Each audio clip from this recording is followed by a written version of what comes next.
জয়গুরু। আচার্যদেবের দর্শন প্রণামে এসেছেন এক মা।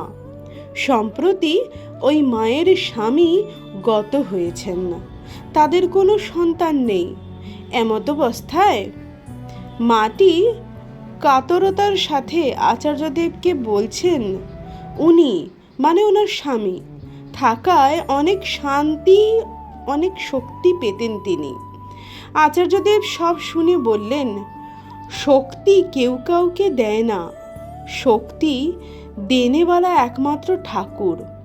কেউ দুদিন আগে, কেউ দুদিন পরে যাবে, এটাই তো জগতের নিয়ম। যুক্তিটাকে বুঝতে হয়।